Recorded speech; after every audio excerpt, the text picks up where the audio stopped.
से बहुत सारा प्यार मिलता है। और अगर अपनी बात करें हम तो कहेंगे बिजनेस वाकई में बहुत शानदार है, क्योंकि जिसको सफलता मिल जाती है वो तो कहता ही है हर बात में। ठीक है, बहुत आसान है कहना लोगों के लिए जो आज सफल हो गए हैं कि बिजनेस बहुत शानदार है, आपको भी मिल जाएगी सफलता अगर आप करेंगे। पर इसके लिए मैं आपको एक स्टोरी सुनाऊंगी बाद में, जिससे कि आप रिलेट कर पाएंगे कि यहाँ पर बहुत सारे लोग, इतने हमारे से बड़े लोग आए, इतने एक्सपीरियंस्ड लोग आए, हमारी अपलाइन भी, जिसके लिए मैं वाकई में उनको प्रणाम करूंगी दिल से। जो मेरी दो तरह की अपलाइन है आज यहाँ पर, एक मेरे पिताजी फादर इन लॉ, वो अपलाइन, उनको मेरा शत शत प्रणाम, क्योंकि मैं उधर जा रही थी उनसे मिलने, मुझे खींच के उधर ले गए थे, मैं उनसे प्रणाम करके आशीर्वाद नहीं ले पाई। और उसके बाद हमारी जो अपलाइन इस बिजनेस में हमारे साथ में हमारे मेंटोर हैं चेतन जी और मंजू भाभी, उनका आशीर्वाद भी हमारे साथ हमेशा रहता है। उनको बहुत बहुत प्रणाम कि वो यहाँ पर हमें इस बिजनेस में लेकर आए, क्योंकि एक ये हायरार्की, अगर वो नहीं होते तो हमारा भी नंबर नहीं आता। जैसे माता पिता का धन्यवाद करते हैं कि वो इस दुनिया में नहीं है तो हमारा नंबर कहाँ से आता। उनका बहुत बहुत धन्यवाद। और हमेशा मैं उसके बाद में ये कोशिश करती हूँ कि परमपिता परमात्मा का हाथ मेरे सर पे हमेशा रहे और सरस्वती माँ जिह्वा पे विराजमान रहे, ताकि मैं कुछ ऐसा कह पाऊँ जो आप सब लोगों को कुछ खुशी, कुछ आशा और कुछ विश्वास दे पाए, जो आप लोगों की ज़िंदगी को बदलने में मदद कर सके। तो ये मेरी आप सबसे प्रार्थना है कि जो भी आप सुने वो एक पॉजिटिविटी से सुने, बहुत अच्छे भावना से सुने, क्योंकि बहुत सारे काम हैं आज जिनको आप छोड़ के यहाँ पर आए हैं, हमें अपना टाइम दे रहे हैं, हमारी बात सुन रहे हैं, हमारे अनुभव सुन रहे हैं। तो जब ये बात करते हैं तो थोड़ा सा मुझे लगता है कि हमें हिस्ट्री, हमारी जो है स्टोरी, जिसे मैं हिस्ट्री कहें, स्टोरी कहें, वो कुछ बताऊंगी जिससे कि आप रिलेट कर पाएंगे कि हमने जब ये बिजनेस किया तो कैसे किया, क्यों किया, किस बैकग्राउंड से हम लोग, क्योंकि हम लोग आप लोगों से बिल्कुल भी अलग नहीं है, हम सब लोग एक जैसे ही हैं, या कहें कि एक ही थैली के चट्टे बट्टे हैं, कोई फर्क नहीं पड़ता, हम सब एक जैसे हैं। मेरा जन्म जो हुआ अजमेर में हुआ और मेरे पिताजी बिजनेसमैन हुआ करते थे और मेरी माँ गृहिणी थी। और जब आप ये देखिए बहुत ज़्यादा मेरा जो है ना कॉन्ट्रास्ट है शादी के पहले का और शादी के बाद का, और लड़कियों को अधिकतर कॉन्ट्रास्ट मिलता है तो उन्हें आदत होती है सारी चीज़ों से फाइट करने की। मुझे लगता है कि लोग कहेंगे कि ठीक है, वाकई में कहते हैं कि आजकल महिलाओं के मतलब समय चल रहा है या नारी शक्तिकरण की बात होती है, तो उसके अंदर मैं थोड़ा सा वो भी रहेगा। उसके अलावा आज एक और इम्पॉर्टेंट दिन है, विश्व स्वास्थ्य दिवस। आप सबको ढेर सारी शुभकामनाएं। और उन्होंने जो इस बारे में इस बार का जो स्लोगन कहें या उनका एक साल का जो मोटो है वो मुझे बहुत अच्छा लगा, और मैं इसके लिए एमवे का धन्यवाद करती हूँ कि हमें वो पहले से ही इसके अंदर ले आए और हमें हेल्थ कोच, न्यूट्रिशनिस्ट जैसी चीज़ों से मतलब कि सुसज्जित कर दिया, उन्होंने तैयार कर दिया, हमें वेल इक्विप्ड है हम लोग यहाँ पर कि हम लोग है ना वो उस चीज़ से। उन्होंने जो स्लोगन दिया वो बहुत शानदार है, माई हेल्थ माई राइट। क्या है, हम कहते हैं ना कि भाई स्त्री धन उसका खुद का हक है, तो आप आज ये कह सकते हैं कि मेरा स्वास्थ्य मेरा हक है। तो ये उन्होंने बहुत अच्छा स्लोगन दिया और इसके ऊपर हम बहुत सारा काम कर रहे हैं। और एक महिला जो होती है वो बचपन से जब बड़ी होती है तो उसको रसोई संभालनी होती है, तो वहाँ से उसका वो अधिकार शुरू हो जाता है और सबका स्वास्थ्य भी उसके अधिकार में ही होता है, उसकी मुट्ठी में होता है। ठीक है, और ये मुट्ठी की ताकत बहुत सारी है। तो मैं अपनी स्टोरी बता रही थी आपको कि मेरे माता पिता अजमेर से हैं और पिताजी बिजनेसमैन हुआ करते थे। मेरे दो ब्रदर हैं, एक बड़ा है मुझसे, एक छोटे हैं। तो छोटे वाले जैसे वो बाहर इंजीनियर हैं और जो आज का काफ़ी हद तक चलन है वो अमेरिका में है, और बड़े वाले ब्रदर अपना खुद का बिजनेस करते हैं बहुत अच्छा। और वो हम सब काफ़ी अच्छे हैं, पढ़ाई में अच्छे रहे हैं। और मुझे भी हमारा जो बैकग्राउंड रहा है थोड़ा सा मतलब लड़कियों के मामले में था कि लड़कियों को बाहर नहीं भेजना है, पर मेरे माता पिता ने थोड़ा सा हट के उससे काम किया और उन्होंने मुझे बाहर, में पहली लड़की थी हमारे घर की जो बाहर हॉस्टल में आके मैंने अपनी एमएससी कंप्लीट की, और वो कंप्लीट करने वाला शहर यही था जयपुर, जहाँ से मैंने अपनी एजुकेशन को कंप्लीट किया। मैंने बीएससी सोफिया अजमेर से किया और उसके बाद मेरे को यहाँ पर बाहर पढ़ने के लिए भेजा गया। और इसके लिए मैं बहुत बहुत धन्यवाद करती हूँ उनका कि उन्होंने सारे ऑड्स को तोड़ते हुए, अपने जो हमारे घर के जो कहेंगे कि विचारधारा थी उसको तोड़ते हुए मुझे बाहर भेजा और यहाँ पढ़ाया, क्योंकि उस वक्त बहुत मुश्किल था और बहुत लोगों ने बहुत कुछ सुनाया। एमवे में कितने लोगों ने बहुत कुछ, बहुत सारा सुना है, ठीक है, बहुत सारा सुना है, सबको पता है कि क्या मतलब है। और उन ऑड्स को तोड़ते हुए जब आप सफलता हासिल करते हैं तो कैसा लगता है, क्योंकि चांदी की थाली में कुछ भी परोस के नहीं मिलता। तो वही चीज़ जब उन्होंने ऑड्स को तोड़ा और मुझे बाहर पढ़ाया, तो उसके बाद जो वहाँ पे परिपाटी चली, तो आज हमारे घर में बहुत सारे उधर लड़कियाँ लड़के सब लोग बहुत एजुकेटेड हैं, काफ़ी अच्छे लोग अच्छे अचीव कर रहे हैं। तो होता यह है कि किसी एक को तो शुरुआत करनी पड़ती है कुछ अलग करने की, और अगर वो आप शुरुआत करें तो ज़्यादा अच्छा नहीं रहेगा कि क्योंकि आपके नाम पर जो होगा ना वो आप ही के नाम पर होगा, बाकी तो पीछे तो फिर भीड़ तो आएगी ही आएगी। तो वो एक मज़ेदार चीज़ मेरी लाइफ में बहुत अच्छी हुई। और जैसा कि फिर बाद में जब शादी हुई तो सब सामने ही है 27 साल हो रहे हैं लगभग हमारी शादी को। तो सर्विस क्लास के अंदर शादी हुई, एक बहुत बड़ा चेंज था वो मेरी लाइफ का कि बिजनेस क्लास से निकल के, क्योंकि कोई मेरे को एक्सपीरियंस नहीं था कि सर्विस क्लास की क्या लाइफ स्टाइल होती है, कैसी होती है। और मुझे सर्विस क्लास में आना बहुत अच्छा लगा था, क्योंकि बिजनेस में थोड़े से चैलेंजेस हर जगह होते हैं कि एक प्रॉपर इनकम नहीं आ रही होती, कभी ऊपर कभी नीचे, कभी ऊपर कभी नीचे, ये चलता रहता है वहाँ पर थोड़ा बहुत। तो मुझे लगा था कि एक बंदी बताए इनकम आती तो थोड़ा सा दिमाग सेट रहता है कि इतना पता है कि ये आने वाला है। पर आप देखिए कि वापस से इनके थ्रू कहेंगे कि एमवे बिजनेस मेरी लाइफ में आया।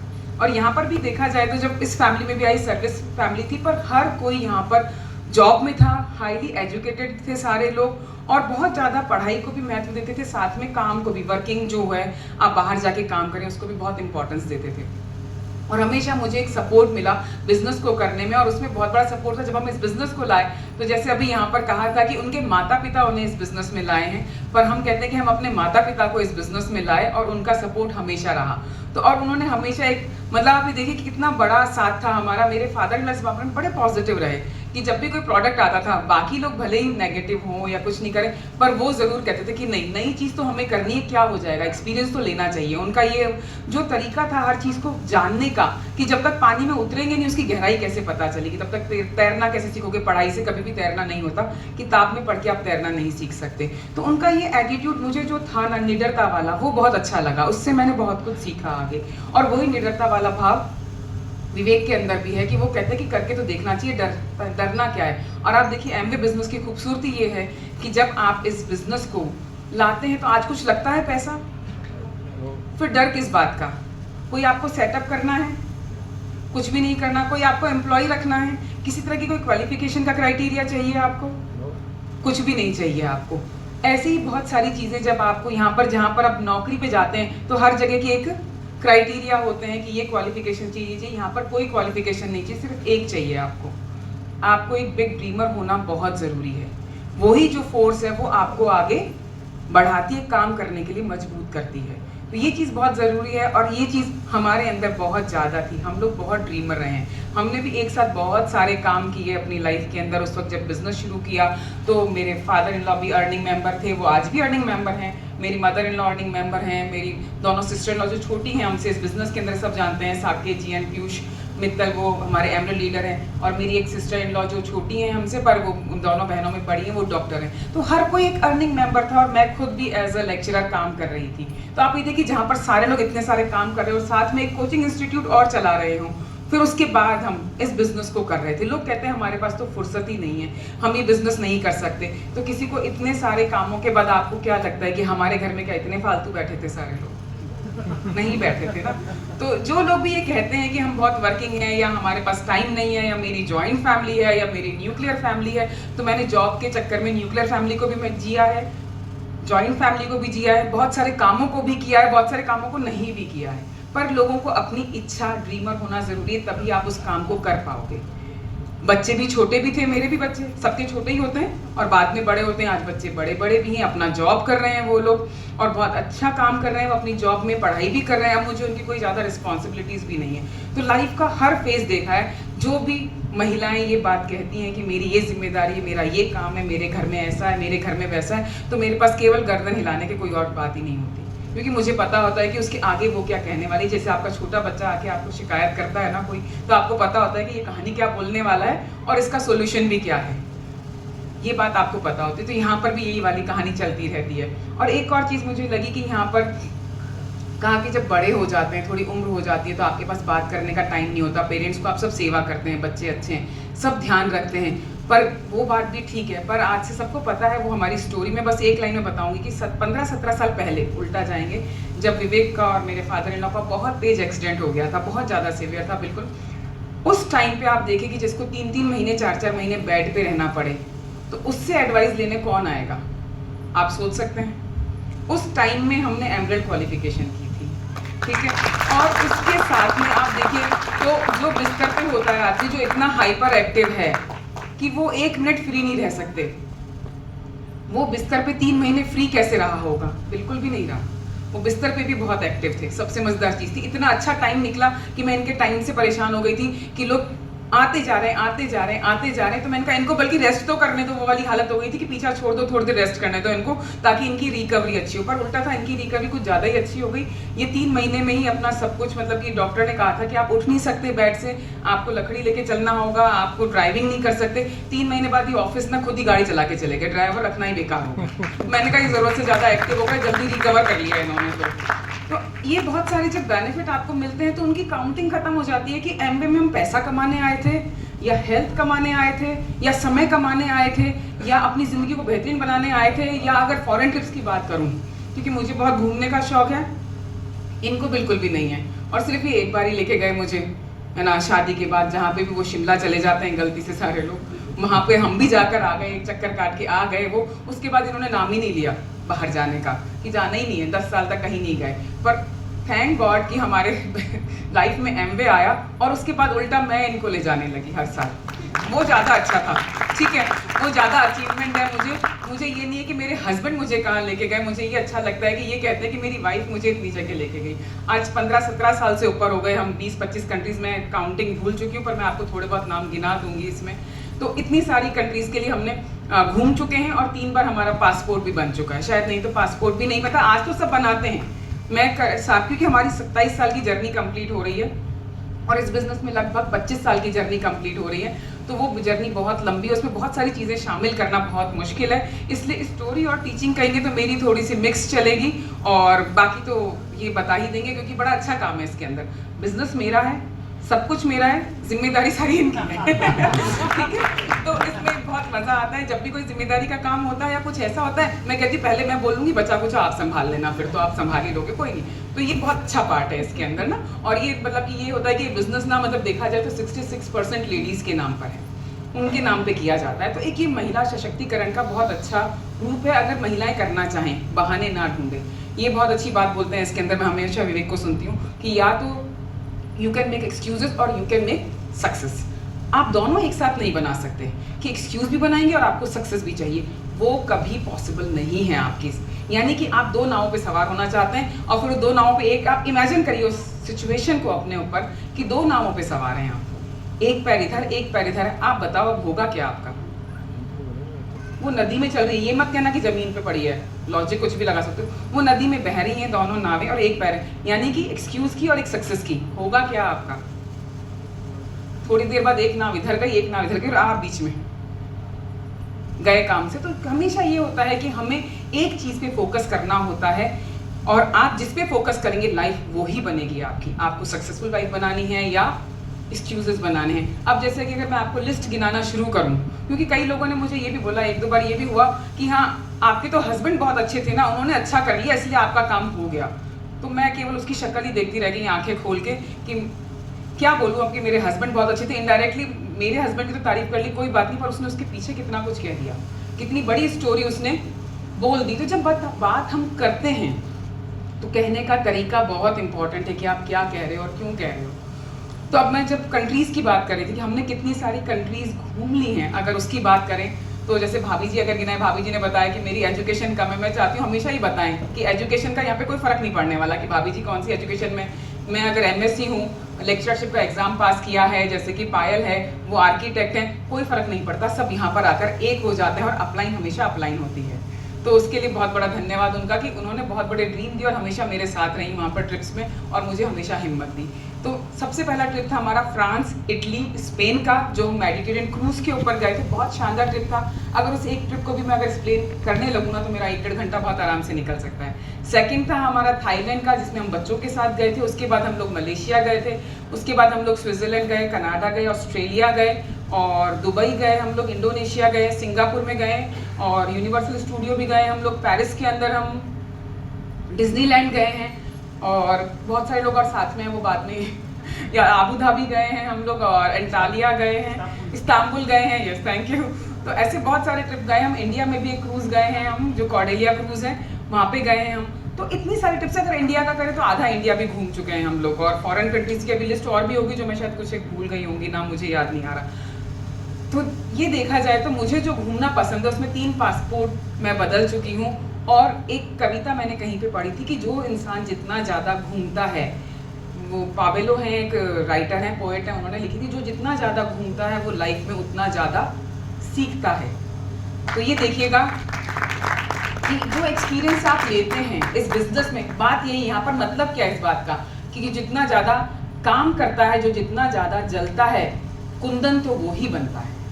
बात यहाँ पर ये वाली है कि जो जितना ज़्यादा जलेगा वो उतना ही कुंदन बनेगा। जितना ज़्यादा आप लोगों की ना सुनेंगे तभी आप कर पाएंगे।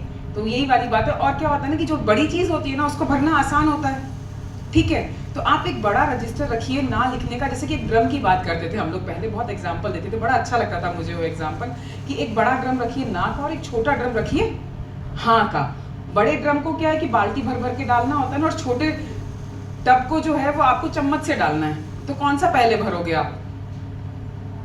नहीं, चॉइस बता सकते हो, कोई नहीं, मेरी चॉइस से डिफर भी हो सकती है, कोई फर्क नहीं पड़ता। ओपिनियनेट होना चाहिए, अपनी ओपिनियन आप रखिए। बड़ा वाला बाल्टी से भरना आसान है, तो वो ना वाला ड्रम है, आप उसको भर लो। हाँ वाला तो आपको पता भी नहीं चलेगा कब भर जाएगा, ठीक है। क्योंकि हम जब कई लोगों के बहुत सारे दिमाग के अंदर वो रहते हैं, मतलब रुकावटें रहती हैं। अगर ये कहें कि मेरा ये नहीं है, मेरा वैसा नहीं हो रहा, वैसा नहीं हो रहा, तो उनको यही कहिए कि जैसे अभी मैं कई बार NLCP का प्रोग्राम चल रहा है, हम लोग न्यूट्रिशनिस्ट हैं, हेल्थ कोच हैं, तो मैं कभी भी किसी को बहुत बड़ी चीज़ एक साथ नहीं बताती कि भाई तुम्हारा ये हेल्थ में तुम्हें ये चेंजेस करने। जैसे सुनेगा ना वो आदमी, वो छोड़ के भाग जाएगा। मैं कहती हूँ आप कुछ मत करो, आप तो छोड़ो ये सब कि क्या हेल्थ है, क्या कुछ है। आपको पतला होना है, आप पतले होने पे फोकस ही मत करो। आपको तो अपनी लाइफ मजबूत करनी है, उस पर फोकस करो। वेट कहाँ जा रहा है, कहाँ नहीं जा रहा है, इस पर फोकस नहीं करना है। और आप केवल रोज आपका जो भी पसंदीदा गाना है या जो पसंदीदा हीरो है ना, उसका गाना चला के 5 मिनट डांस कर लिया करो। मजे आ जाएंगे आपकी सारी नेगेटिविटी, क्योंकि सबसे पहले उसकी नेगेटिविटी निकालनी होती है दिमाग से। तो उससे जब नेगेटिविटी सुनते हैं ना, तो मैं कहती हूँ केवल आपका मेंटल ना, जितने भी सारे आपको प्रॉब्लम्स लग रही है ना कि मेरे को बहुत ज्यादा डिप्रेशन हो रहा है, बड़ा कॉमन वर्ड आजकल बड़े इजीली यूज कर लेते हैं डिप्रेशन। पता नहीं है कि उसका डीप मतलब क्या है भाई। इतना आप इजीली जो खिलौने की तरह इस्तेमाल कर रहे हो डिप्रेशन वर्ड, तो बड़ा इजीली इस्तेमाल करते हैं। नहीं तो कुछ मत करो आप, कुछ नहीं, केवल 5 मिनट रोज ना 7 दिन तक ऐसे गाने पे, एक केवल 5 मिनट के गाने पे डांस कर लो। आपकी सारा ना थकान उतर जाएगी, दिमाग की, शरीर की नहीं। तो उसको लगेगा यार ये काम बढ़िया है, कुछ बताया ही नहीं, ये तो मैं वैसे ही कर लेती हूँ, तो वो कर लेगी। कोई भी लेडी, कोई भी जेंट्स, उसको भी लग रहा है कि मेरा रूटीन नहीं। मैं कहती रूटीन बनाओ मत ना, आप दिन में करो ना, कौन मना कर रहा है। खाली टाइम में करो, रात में करो, जब आपको फ्री हो आप तब करो। सुबह उठने की भी जरूरत नहीं है जल्दी, पर अपने आप धीरे धीरे। ये क्या होता है, तरीका है बिजनेस को किसी को बताने का। जब वो जैसे वसीम सर कहते, बड़ी जोरदार बात लगी मुझे, उन्होंने, देवेश जी ने उनको एक ही बात में ना सारा मैसेज दे दिया कि जैसे ही आप पूरी पोथी खोल के बैठ जाते हो ना, आदमी भाग जाता है। वही वाली बात है कि जब आप अपने पास जैसे ही कोई आपका टीम का बंदा नया ज्वाइन करता है ना, आप लंबी लिस्ट लेके बैठ जाते हो कि इतना तू अपने ड्रीम बना, तू लिस्ट बना, तू फॉलो अप कर, तू प्रोडक्ट शेयर कर, तुम्हें इतनी परचेजिंग करनी है, तुम्हें इतना ये करना है। बेचारा कहेगा मर गया, मैं तो कहते कि फ्रीडम की जिंदगी जीनी है, इन्होंने तो इतनी लंबी लिस्ट और इतनी ज्यादा चीजें संभला दी मेरे को, अब मैं क्या करूँ। उसको थोड़ा कन्फ्यूजन हो जाता है उस चीज का। तो यहाँ पर ये है कि इसी कन्फ्यूजन को दूर करने के लिए आप जो सिंपल बिजनेस है ना, उसको सिंपल रहने दीजिए। मैं ये नहीं कहती कि ईजी है, सिंपल बहुत है। और उसको, क्योंकि हम एक्सपीरियंस्ड लोग हैं, इसलिए हमें उसको ईजी बनाना हमारे हाथ में है कि हम उसको कैसे ईजी बना सकते हैं, कैसे उस किसी के बात को टच कर सकते हैं, कहाँ पर किसी को वो चीज़ महसूस करा सकते हैं कि आप इस चीज़ को कर सकते हो। और ये फीलिंग जो कहते हैं ना, जागने वाली फीलिंग, वो जब आपके अंदर आती है ना, तो जिंदगी में एक नया जो आपके अंदर जो पैदा होने लगती है चीज़ें, आपको महसूस होगा, हर महिला को पता होगा कि जो हर क्षण आपके अंदर एक जागरूकता की फीलिंग है ना, वो आपने एक बेबी को पहले जन्म देने से भी ज्यादा मुश्किल है वो वाली फीलिंग। क्योंकि वो लगातार कांस्टेंट पेन करती है आपको, क्योंकि वो आपको तैयार रखती है, अपने सपने के लिए जगाए रखती है, जाग जाओ। ये नींद वाला सपना नहीं है, ये जागने वाला, जागते हुए देखने वाला सपना है। अब जैसे आज है कि बहुत सारे गणगौर के लिए नहीं आए, बहुत सारे और किसी काम के लिए नहीं आए, कुछ और नहीं काम आए, कुछ को कुछ तैयारियां करनी है, ईद की भी तैयारियां होंगी। जैसे मेरे बीच शकीला भाभी से बहुत सारी बातें हो रही थी, तो आज रोज़ा है, पूरे दिन हमें कुछ खाना पीना नहीं, हम कैसे बोलेंगे, इतने लोगों के बीच में बैठेंगे कैसे। अभी थोड़े दिन पहले, 2 दिन पहले सीकर जाकर आए। बहाने बहुत सारे हैं, वही वाली बात है, बहाना बनाना है आपको या सफलता बनानी है, उसके लिए आपको ये डिसाइड करना है कि क्या करना है, कहाँ आना है, कितना क्या है। हमेशा आप इसी से 27 साल की जर्नी है मेरी शादी की, 25 साल की हमारी बिजनेस की है, तो मेरे बच्चे भी इसी बिजनेस के दौरान बड़े भी हुए हैं, पैदा भी हुए हैं, घर में शादियां भी हुई हैं, बहुत सारे दूसरे काम भी हुए हैं। काम सबको करने पड़ते हैं, ऐसा कुछ नहीं होता कि सबके ना मखमल के गद्दे बिछे हुए थे और ना बस हो गया। अंबानी को भी काम करना पड़ता है, उनके बच्चों को भी। ऐसा नहीं है कि ना मुकेश अंबानी ने कर लिया तो उनके बच्चों को सब कुछ भरोसा हुआ मिल गया, बल्कि उनके लिए और मुश्किल है, क्योंकि उनको अपने आप को और ज़्यादा प्रूव करना है, उस लेवल को मेंटेन करना है, उसको और बढ़ाना है। तो कभी भी किसी के लिए कुछ भी नहीं परोस के आया हुआ होता है, अपने आप को बनाना पड़ता है। उसके लिए सबसे पहली बात जो यहाँ पर सबने बोली कि अपने आप पे विश्वास रखना है, फेथ रखना बहुत ज़रूरी है। उसके बाद आपका खुद का अपना दृढ़ संकल्प आपके काम आता है। और तीसरी चीज़ होती है उस दृढ़ संकल्प, विश्वास किया, दृढ़ संकल्प किया, उसके बाद एक्शन। कोई और आपकी थाली में से भी आपको रोटी तो तोड़ के नहीं देगा। जब तक आप छोटे हो ना तब तक ही माँ खिलाती है, उसके बाद भी माँ कहती है अपने आप खाना सीखो। इतना टाइम नहीं है कि वो आपको एक एक गास खिलाए। यानी 3 चीज़ें आपको, पहले अपना विश्वास, फिर दृढ़ संकल्प और उसके बाद आपका काम करना, एक्शन लेना बेहद ज़रूरी है। उसके बिना कुछ नहीं होने वाला। मेरा जो मैसेज कहेंगे आप लोगों से ज़्यादा वो मेरे लिए था, क्योंकि मेरे को अंदर तक उसने झकझोर दिया, मुझे बहुत सारी चीज़ें मेरे अंदर भी याद दिला दी, और आप सबने इतने ध्यान से सुना, उसके लिए बहुत बहुत धन्यवाद। मैं विवेक को सपोर्ट करूंगी अब कि बाकी जो मैंने कहा था बाकी की जिम्मेदारी अब ये संभाल लेंगे, जो अगर मैंने कुछ गड़बड़ कर दी है तो। Awesome. Thank you so much. Thank you so much.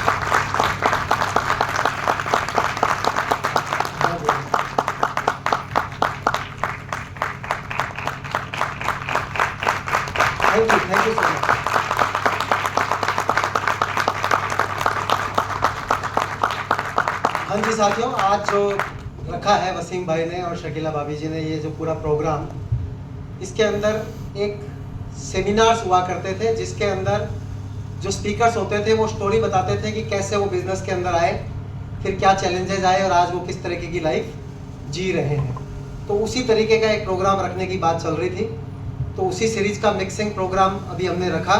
लेकिन ये गॉड्स प्लान कहेंगे कि कितनी अच्छी बात है कि ये प्रोग्राम आज उस दिन हुआ जिस चीज़ के लिए अब हम अपना पूरा का पूरा भविष्य बनाने जा रहे हैं। आज जो बताया अभी अमृता ने, वर्ल्ड हेल्थ डे एवरी 7 अप्रैल, कोई सेकेंड संडे, फर्स्ट संडे ऐसा नहीं होता है। हर साल 1950 से लेकर अभी तक 2024 तक वर्ल्ड हेल्थ डे सेलिब्रेट किया जाता है, और हर साल की एक थीम होती है। तो इस साल की थीम है माई हेल्थ माई राइट, कि मेरा जो स्वास्थ्य है वो मेरा अधिकार है। जैसे बाल गंगाधर तिलक जी ने बोला कि स्वतंत्रता मेरा जन्मसिद्ध अधिकार है, तो यहाँ पर हम बोलते हैं कि माई हेल्थ माई राइट, और financial freedom is also my obligation. It is not the right but it's my obligation. मुझे फाइनेंशियल फ्रीडम लेनी ही लेनी है।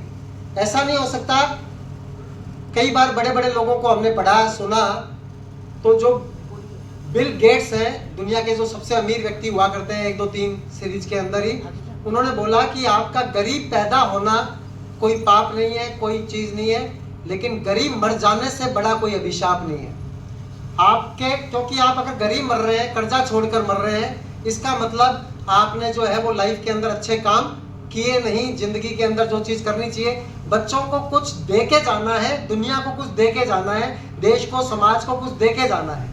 कहते हैं ना, देश हमें देता है सब कुछ, हम भी तो कुछ देना सीखें, हेड गवर्नर ने बोला। तो यहाँ पर जो एमवे बिजनेस है, जो शुरू से मैंने देखा, उसके अंदर एक प्लेटफॉर्म, सारी की सारी चीजें एक साथ, एक सदे तो सब सदे वाली जो बात है कि एक बार मुझे पता चल गया कि अगर एमवे में कामयाब हो गए तो फाइनेंशियल फ्रीडम तो तय है। पिछले कितने ही सालों से, मोर देन 10 ईयर से हम लोग एकदम फाइनेंशियली फ्री हैं। अमृता तो एकदम जो है वो डायमंड लाइफस्टाइल जीती हैं, पूरा एकदम घर के अंदर फुल नौकर चाकर, बहुत बड़ा घर, गाड़ियां, सब कुछ, रिकॉग्निशन, सेलिब्रेशन, एवरीथिंग। कोई बॉस नहीं है उनका, कोई उनको कहने वाला नहीं है कि अब काम करना है नहीं करना है, जो इच्छा है वो करते हैं। खाना बनाने वाला अलग, वो सब कुछ है।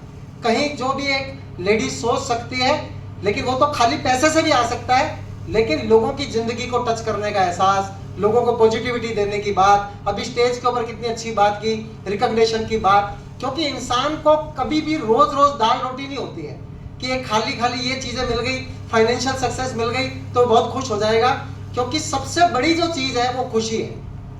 हर एक व्यक्ति के लिए जो सबसे बड़ी चीज है वो खुशी है। और किसी जने को अगर खुशी खाली बैठ के ही मिलती है तो बैठ सकता है, कोई खास बड़ी बात नहीं है। हाउसवाइफ अगर मान लो कि एकदम बैठे हैं, कोई रिकॉग्निशन नहीं है, कुछ भी कोई अचीवमेंट नहीं है, कोई इकोनॉमी के अंदर कह रहे हैं जीडीपी के अंदर उनके काम को गिनेंगे, गिन लो ना गिन लो, जो है वो तो है ना। लेकिन सारी चीजों का एक पैकेज, एक कंप्लीट चीज चाहिए। तो मुझे ये समझ में आया कि जब मैं एमवे बिजनेस करता हूं तो इससे बढ़िया कोई राष्ट्र की सेवा नहीं है। सबसे पहले जब भी हम सामान खरीद के लेके आते थे, तो जब भी हम सामान खरीद के लेके आते थे, बचपन से पहले पापा लेके आते थे, महीने वाले दिन सामान पूरे पूरे कार्टन कूटन खुलते थे, लेकिन मुझे कभी भी पक्का बिल याद ही नहीं आता कि कोई टैक्स लगा हुआ बिल मैंने कभी किसी दुकानदार से देखा हो, है ना। कोई पक्का बिल नहीं, कुछ नहीं, एक कच्ची पर्ची होती थी, उस पर्ची के ऊपर सामान लिखा रहता था, मिलाते थे उसको घर आके कि हाँ ये आ गया, ये आ गया, ये आ गया, सब चीज आ गई, सब चीजें सही पैक कर दी। लेकिन एमवे से हम कोई भी सामान खरीदते हैं, 6 रुपए का पाउच भी खरीदते हैं, तो 18% पैसा जीएसटी के अंदर पहले ही चला जाता है। 18% जीएसटी कम।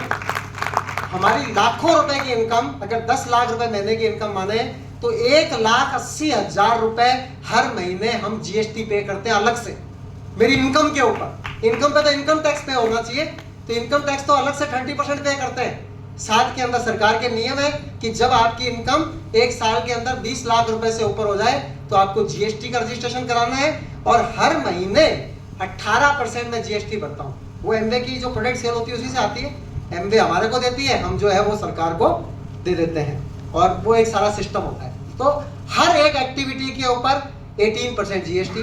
फिर जब हम पैसा कमाते हैं तो हम बड़ी बड़ी चीजें खरीद के लेके आते हैं, सब चीजें बिल खरीद के लेके आते हैं। जैसे कोरोना के अंदर लोग तो अपनी गाड़ियां बेच रहे थे, घर बेच रहे थे, स्थितियां बड़ी खराब थी। हमने तो कोरोना के बिल्कुल पीक के अंदर 50 लाख रुपए की कार खरीदी, जिसके अंदर मैंने देखा कि 28% जो था वो जीएसटी था, यानी 50 करोड़ का 13 लाख, 50 लाख का 13 लाख रुपए। करोड़ों की बात निकली है तो करोड़ों भी होनी तय है। हम उस जमाने से आए हैं जब एक मारुति 800 लेना भी बहुत बड़ी बात हुआ करती थी। घर के अंदर एक स्कूटर हुआ करता था, स्कूटर के ऊपर ही जाया करते थे हम। 96 के अंदर मैंने जॉब ज्वाइन किया था तो उस समय कार थोड़ी होती थी, कार कोई बहुत लोगों के किसी के पास होती थी। मारुति 800 ली थी, उसकी खुशी भी बहुत थी, लेकिन उस समय जब लोगों को बोलते थे कि हम फॉर्च्यूनर भी लाएंगे, ये लाएंगे, उस जमाने के अंदर देवेश सर के पास जो टोयोटा क्वालिस गाड़ी अब तो आनी बंद होगी, उसकी जगह इनोवा आने लग गई, तो क्वालिस का फोटो लगा के रखा था। सब गाड़ियां हम लेके आए, पता नहीं कितनी गाड़ियां बदल दी, है ना। लेकिन अब जो कल ही मैंने अपनी मीटिंग के अंदर ड्रीम बताया था, जो हमेशा खुल के अपन अपने साथियों के साथ डिस्कस कर सकते हैं, कि आने वाले 5 साल के अंदर 2029 जब एमवे अपना A70 सेलिब्रेट कर रही होगी, A70 यानी 70 साल एमवे को पूरे होंगे। लेस वेगास के अंदर, यूएस के अंदर सारे डायमंड्स एंड बियॉन्ड लोग जाएंगे, और हमारे को आज टारगेट लेना है कि वहां पर मिनिमम डायमंड और उससे ज्यादा बनकर जाना है। तो उस समय जब जाएंगे तो वो सारा एंजॉयमेंट दुनिया के डायमंड्स के साथ वो सब तो होना कोई वाली बात नहीं है, लेकिन उस समय तक हम एक हेलीकॉप्टर भी खरीदेंगे, ये तय बात है। 16 करोड़ रुपए का आता है ना, कोई ऐसी बड़ी वाली बात नहीं होती, ठीक है। तो वो खरीदना तय है। जब सामने डिक्लेयर कर देते हैं ना तो पावर ऑफ स्पोकन वर्ड्स होती है ना। डिक्लेयर करने में डर लगता ही नहीं है, क्योंकि कैलकुलेशन एकदम शुरू से बचपन से ही क्लियर है। क्लैरिटी है कि कैसे कैसे क्या क्या चीजें होने से क्या क्या चीजें होती है ना। तो बहुत सारा पैसा हम खुद कमाते हैं, देश को पैसा देते होते हैं, लोगों की मदद करते हैं, एक भी आदमी को हम फंसाते नहीं हैं। किसी भी जने से इतना बड़े बिजनेस की डिस्ट्रीब्यूटरशिप देने के लिए, पार्टनरशिप देने के लिए एक भी रुपया नहीं लेते हैं। कोई स्पेकुलेशंस के ऊपर काम नहीं करते हैं कि क्रिप्टो खरीद के रख लो, ये इतना मार्केट आ जाएगा, ये हो जाएगा, वो हो जाएगा। वो सब स्पेकुलेशंस है, गुब्बारे का फूटना तय होता है। हम लोग एक सॉलिड बिजनेस की बात करते हैं, सॉलिड बिजनेस जो प्रोडक्ट्स के थ्रू लोगों का बिजनेस, एक सिंपल से विजन को लेने की बात होती है। जब हम लोग बिजनेस के अंदर आए थे तो जैसा अमृता ने बताया कि सारे के सारे लोग अच्छी अच्छी नौकरियों के अंदर थे। मैं राजस्थान का यंगेस्ट गजेटेड ऑफिसर था, है ना, अभी चीफ इंजीनियर बनने वाला हूं थोड़े दिनों के अंदर। पिताजी मेरे उस जमाने के अंदर एग्जीक्यूटिव इंजीनियर थे, मदर जो है वो हेड मिस्ट्रेस थी, सिस्टर डॉक्टर, छोटी सिस्टर आरएस अलाइड के अंदर, नंबर 1 बीकानेर का कोचिंग सेंटर, लेकिन जब बिजनेस देखा तो समझ ये आया कि ये बिजनेस अगर हो जाए तो इस बिजनेस से जो मिलेगा, जो एमवे से मिलेगा, वो ना कोचिंग से मिल सकता, ना नौकरी से मिल सकता, कुछ मिल ही नहीं सकता। जो बिजनेस से मिलेगा वो इतना अद्भुत होएगा, वो हो रहा है। लगातार हम देख रहे हैं कहाँ कोचिंग सेंटर से अभी 1 रुपए की भी इनकम नहीं आती है। कई बार मैंने लोगों को एग्जांपल्स दिए हैं कि मैंने 3 साल बीकानेर के अंदर नंबर 1 कोचिंग इंस्टीट्यूट रन किया। उसके बाद में मेरा ट्रांसफर गंगानगर हो गया, और गंगानगर तो मैं अपने कोचिंग सेंटर को उठा के ले जा नहीं सकता था। तो हमने पिताजी को बोला कि कोचिंग सेंटर के अंदर बहुत स्कोप है, एजुकेशन के अंदर बहुत ज्यादा पैसा है, नौकरी के अंदर फालतू ट्रांसफर ये वो कई अड़ंगे हैं, तो नौकरी छोड़ देते हैं और कोचिंग के ऊपर और एमबीए के ऊपर ही फोकस करते हैं। लेकिन हमारे मध्यम वर्गीय संस्कारों के अंदर जो नौकरी की वैल्यू है ना, कहता कुछ मर्जी करो, मेरी माँ कहती है अगर नौकरी छोड़ने की बात की तो मुझसे बुरा कोई नहीं होएगा, है ना। कि लोग एक क्लर्क की नौकरी करने के लिए तड़प रहे, मध्यम वर्गीय लोग जितने हैं। हमारे बच्चे बिल्कुल नौकरी नहीं करना चाहते, सरकारी तो बिल्कुल भी नहीं करना चाहते। कितना हम मोटिवेट करते हैं, कहते हैं नहीं नहीं कोई मतलब ही नहीं, सरकारी नौकरी करने का कोई चांस ही नहीं। लेकिन जिसको नहीं है उसको तो सारी कोचिंग सब चीजें जो है सरकारी नौकरी, है ना। तो कोचिंग सेंटर भी हमने 3 साल चलाया, उसके बाद बंद हो गया। फिर इंडिविजुअल कोचिंग में जाके पढ़ाता रहा। मैंने कम से कम 25 साल अपनी लाइफ के अंदर फिजिक्स पढ़ाई है। लेकिन उसके बाद गंगानगर गए, एमबीए बिजनेस हमारे साथ था। नौकरी खत्म करने के बाद इधर जाते उधर जाते बिजनेस बिल्ड करते। अब गंगानगर भी मैं 3 ही साल रहा। सन 2000 में गंगानगर गया, 2003 में वापस आ गया। 3 साल गंगानगर एमबीए बिजनेस बिल्ड किया, 3 साल कोचिंग बिल्ड की। 3 साल कोचिंग बिल्ड करने से आज 1 रुपया भी नहीं आता, बल्कि जो हमने इन्वेस्टमेंट किए थे, कंप्यूटर्स खरीदे थे, अलमारियां खरीदी थी, फर्नीचर खरीदा था, वो भी उसी बंदे के पास ही रह गया। कहते नहीं अब कुछ नहीं है ना, तो कोई खास वाली बात नहीं है। लेकिन 3 साल गंगानगर में बिजनेस किया, 21 साल गंगानगर से आए हुए हो गए। मुझे अच्छे तरीके से याद है, अप्रैल 2003 के अंदर मैं वापस से बीकानेर आ गया था। पिछले 21 साल से कोई महीना ऐसा नहीं है जब मुझे अपने गंगानगर बिजनेस से मिनिमम 1 लाख रुपए महीने की इनकम ना आई हो। क्योंकि वहां पर हमारे एमराइड है गौरी शंकर गुप्ता जी, वहां पे हमारे फाउंडर प्लेटिनम है प्रवीण कक्कड़ जी। 2 अलग-अलग टीमें होती हैं, तो एक टीम से 50,000 की रॉयल्टी, 51,000 की रॉयल्टी आना तय होता है। 21 सालों से की बात छोड़ दे, 24 सालों की बात करें, सामने गुरु बैठे हैं चेतन लाल जी जैन। 24 साल पहले, 24.5 साल पहले, जनवरी 2000 के अंदर अमृता और विवेक गोयल चेतन जी की बिजनेस के अंदर 15वें नंबर की डेप्थ के ऊपर स्पॉन्सर हुए। चेतन जी को नहीं पता था कि कौन अमृता गोयल है, कौन विवेक गोयल है। जैसे हमारे को नहीं पता कि कौन सरिता, पता नहीं था कि कौन सरिता झा है, कौन सुबोध झा है। आज हमारे टीम में एमराइड है, कितने ज्यादा बड़े लीडर हैं। आज आपको पता नहीं है कि कब कहां कौन सा जना मिलेगा और आपकी पीढ़ियों की जिंदगी बदल जाएगी। कहते हैं any 6 evenings can change the life of generations provided you work each and every evening.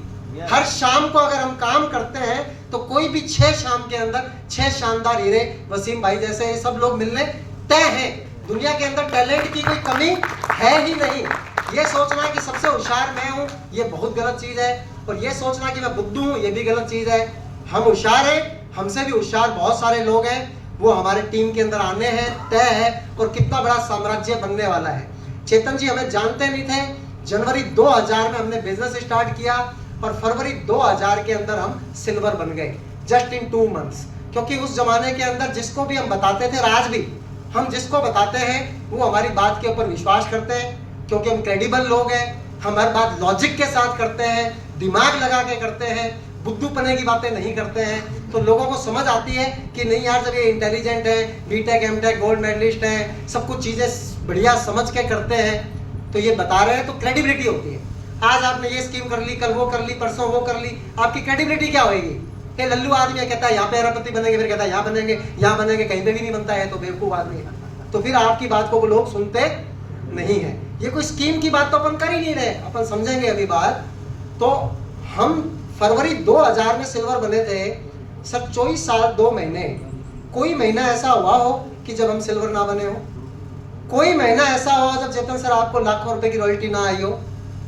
तय है, तय। समझने की बात करें आप, यहां पर एमवे का जयपुर के अंदर ऑफिस है, अभी सामने ही, पास ही, दूर नहीं है।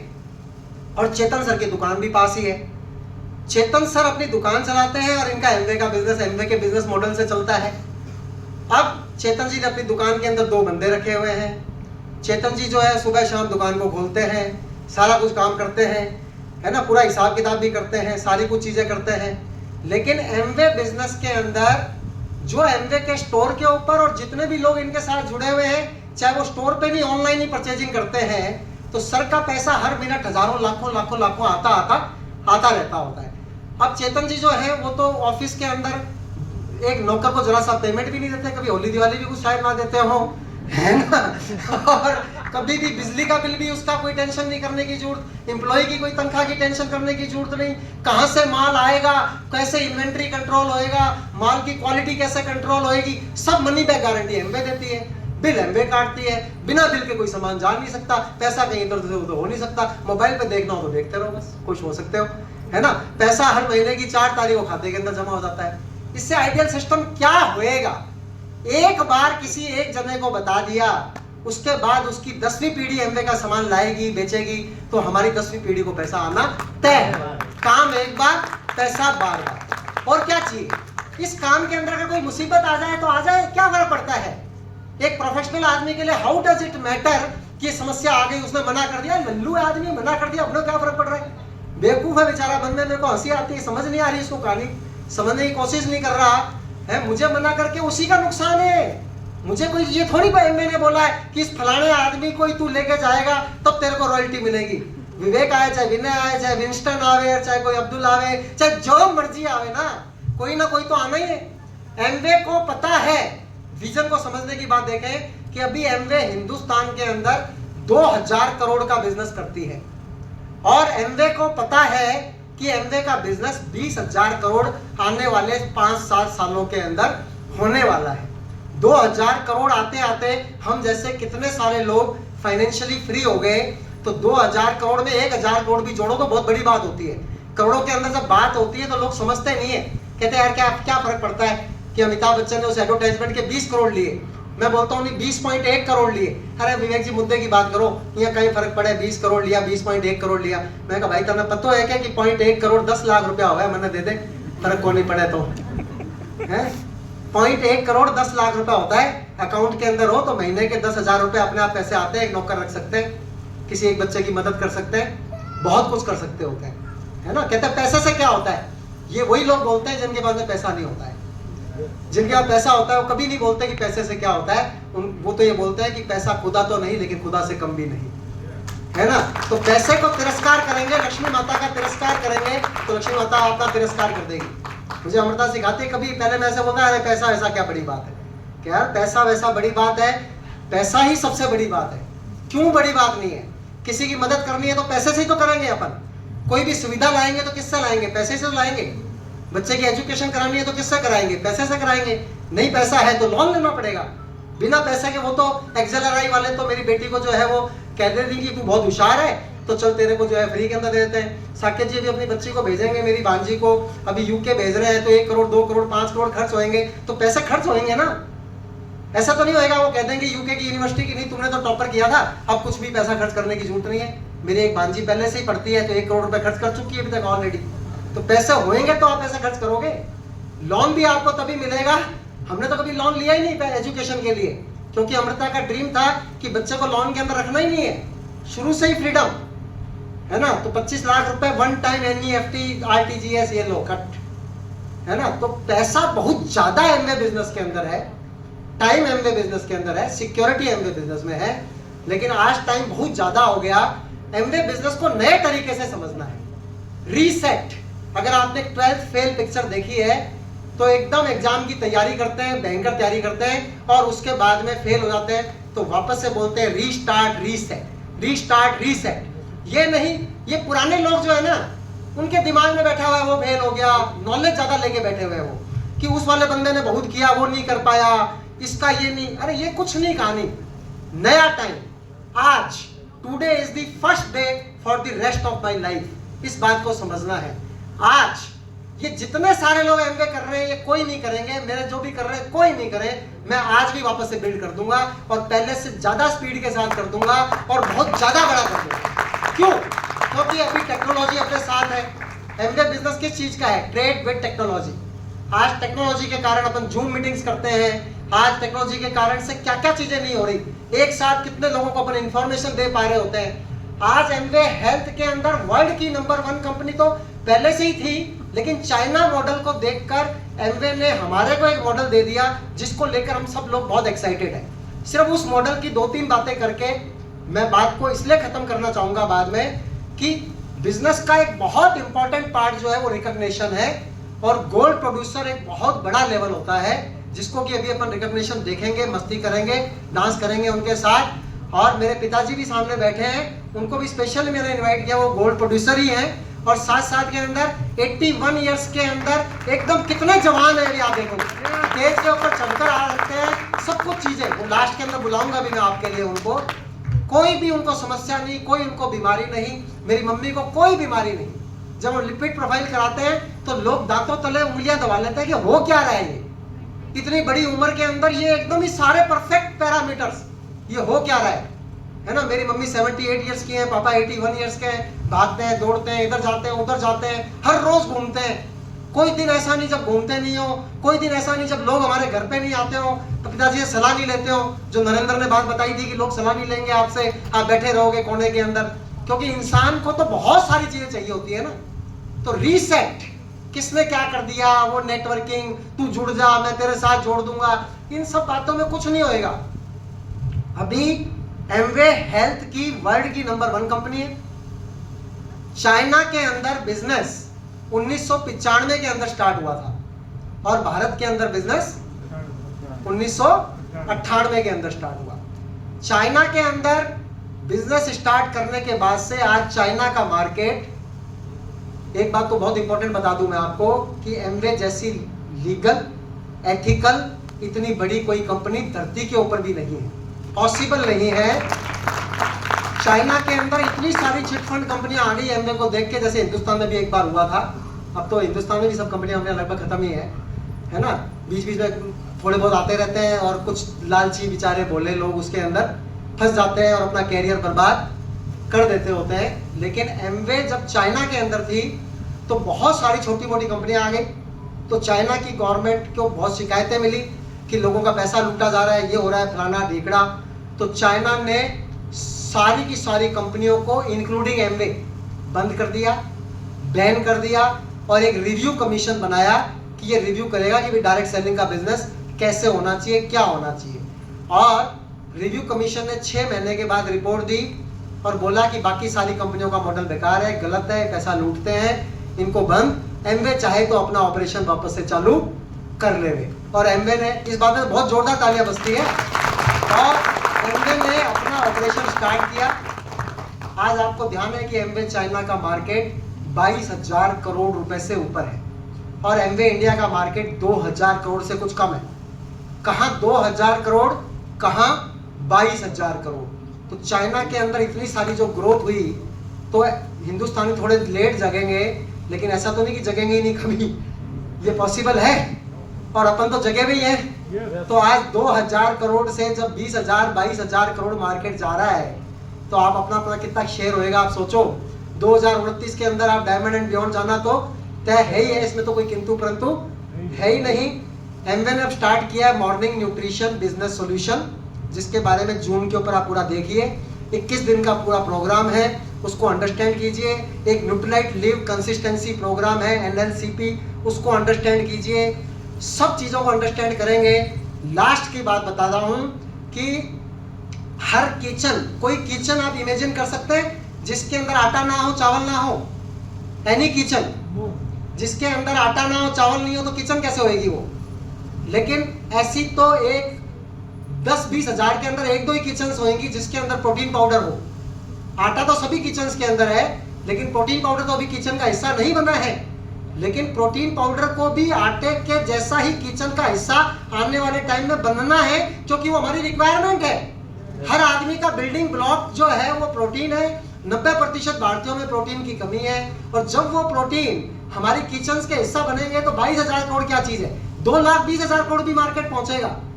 दुनिया का नंबर 1 सेलिंग, दुनिया का number 1 quality protein powder, Nutrilite protein powder हमारे पास में है। तो जितना भी बताओ बताते जाओ, अपने आप को मौका देना है अंडरस्टैंड करने का, चीज़ों को समझने का। एक सेकंड बाद पापा को बुलाता हूँ, फिर अपने उनको प्रभु सिंह जी को देखेंगे। उनके बेटे नरेंद्र के लिए हम लोग आगरा भी जाके आए थे, आगरा के अंदर खूब बढ़िया से। आओ पापा 1 मिनट। मेरे पापा आपके MNIT कॉलेज के फर्स्ट बैच के इंजीनियर हैं, फर्स्ट बैच।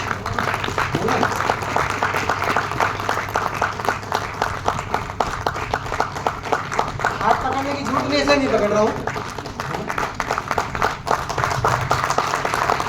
अभी कल हमारे साथ पूरे दिन घूम रहे थे, पूरे दिन कोई थकान नहीं। फिर रात को 11 बजे तक रामायण देखी है, फिर सुबह 4 बजे के उठे हुए हैं और अभी आपके सामने है। अभी आप देखो।